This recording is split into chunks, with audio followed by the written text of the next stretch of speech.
Hi, I'm Nancy Buck with ClarityQuestLifeCoaching. I have to warn you that I'm sitting on my deck in Denver. It's a little windy again today.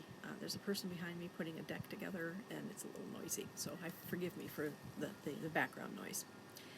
I share a lot of information about the issue of procrastination, but usually I'm addressing the person who's suffering from it. Today I'd like to flip it around and talk about the person who's affected by that person's procrastination, or at least who sees how much of a struggle it is for them.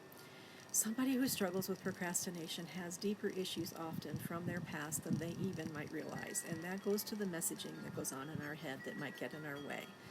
There may be an element of ADHD or OCD also, or worse, it could be both together, and those need to be addressed obviously by the appropriate professional.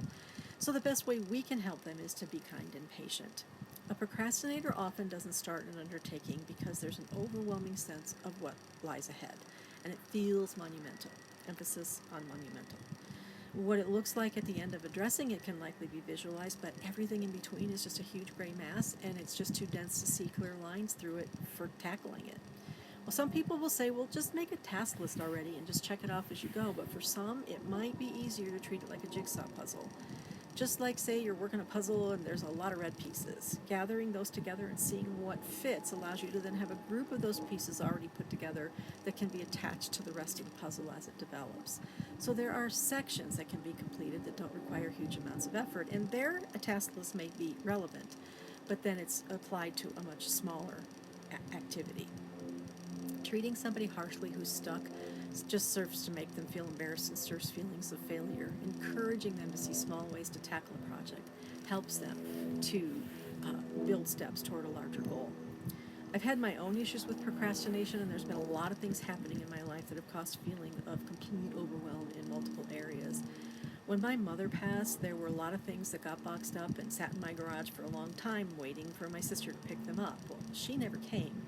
And, the typical stuff that gets tossed into the garage over, the days and the life, that continues to proceed, they started accumulating, and I actually never focused on clearing it out, still overwhelmed by grief, which, that's just another thing that can cause stuckness.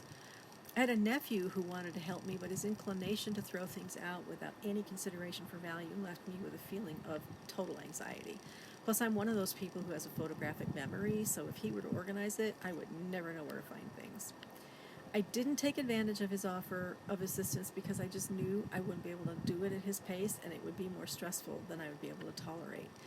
It's just not helpful to have somebody pushing you to get something done. It's better when a person can come alongside you.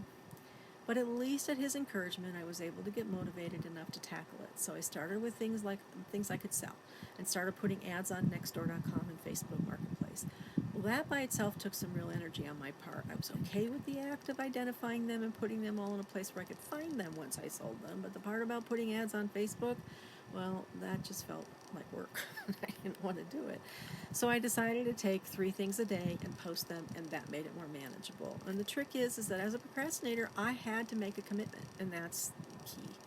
I also identified things that could be repurposed or used in a project, so there's another section of my jigsaw puzzle, things that I could maybe do in the future, and then by project in the future, I could pull those out and I'd be able to find them when I was ready.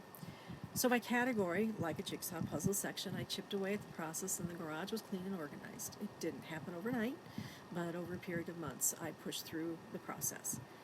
Bringing a third party in to assess and help create steps to move forward is a great way to start moving. Just like people hire decorators when they can't visualize what a remodeled room could look like, a coach who specializes in helping people push through procrastination might be just what's needed to identify the deeper messaging going on in a person's mind, and who can help create breakthroughs that everybody can celebrate. Thanks for stopping by. I know that procrastination permeates lives around the world, and the hard part for a procrastinator is being willing to engage. If you have somebody in your life who could use some help to get things going and then have an accountability partner, I'd love to help. My email and calendar scheduling link are below. Thank you.